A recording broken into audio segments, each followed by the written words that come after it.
L'Internet en l'an 2023. Nous envoyons des emails, passons des appels grâce à Internet et discutons de sujets qui nous intéressent. Même nos opérations bancaires deviennent virtuelles. Mais ce que nous prenons comme acquis aujourd'hui n'était qu'une vague idée il y a 50 ans. Afin de comprendre comment nous en sommes arrivés là, repartons en 1957 quand tout a débuté. Avant 1957, les ordinateurs n'effectuaient qu'une seule tâche à la fois. Cela s'appelle le batch processing, traitement par l'eau. C'était plutôt inefficace.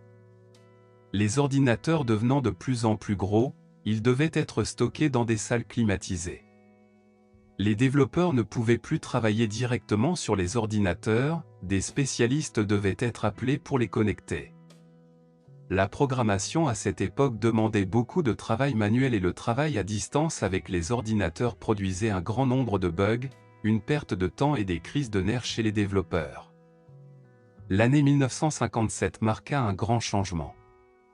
Une connexion à distance devait être installée afin que les développeurs puissent travailler directement sur les ordinateurs.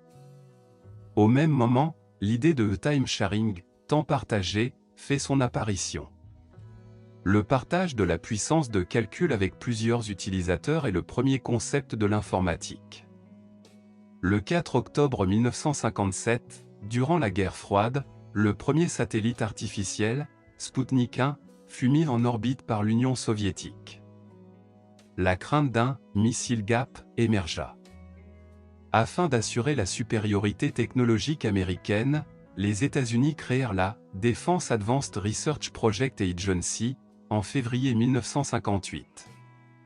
À cette époque, le savoir était seulement transmis par les gens. La DARPA planifia un large réseau informatique afin d'accélérer le transfert de connaissances et ainsi éviter des recherches doublons. Ce réseau allait devenir ARPANET. En outre, 3 autres concepts fondamentaux dans l'histoire de l'Internet allaient être développés, le concept d'un réseau militaire par la RAND Corporation aux États-Unis, le réseau commercial du National Physical Laboratory en Angleterre, et le réseau scientifique Cyclade en France. Les approches scientifiques, militaires et commerciales de ces concepts sont les fondations de notre Internet moderne. Commençons avec ARPANET, le plus connu de ces réseaux. Son développement débuta en 1966. Les universités étaient généralement très prudentes dans le partage de leurs ordinateurs. Par conséquent, de petits ordinateurs étaient mis en face de l'ordinateur principal. Cet ordinateur, interface message processor, était en charge de l'activité réseau tandis que l'ordinateur principal était seulement en charge de l'initialisation des programmes et des données. En même temps, l'IMP servait d'interface pour l'ordinateur principal. Étant donné que seuls les IMPS étaient interconnectés en réseau, ce réseau était également appelé IMP subnet. Pour les premières connexions entre les ordinateurs, le Network Working Group mit au point le Network Control Protocol Network Control Program.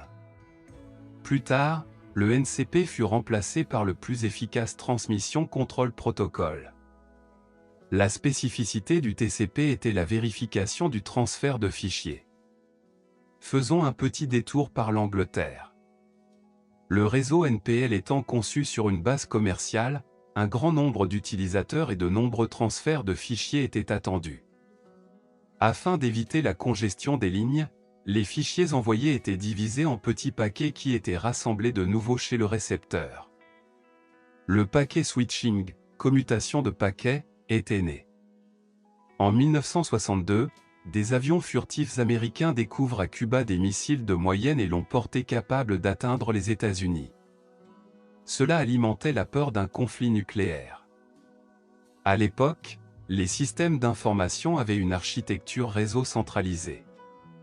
Pour éviter toute coupure durant une attaque, une architecture réseau décentralisée devait être élaborée, qui, en cas de perte d'un nœud, serait toujours opérationnelle. Les communications s'effectuaient encore à travers les ondes radio, ce qui pouvait poser des problèmes en cas d'attaque atomique, l'ionosphère aurait été affectée et les ondes longues n'auraient plus fonctionné. Par conséquent, il fallait utiliser des ondes directes, qui toutefois ne couvrent pas de longues distances. le modèle d'un réseau distribué était une meilleure solution.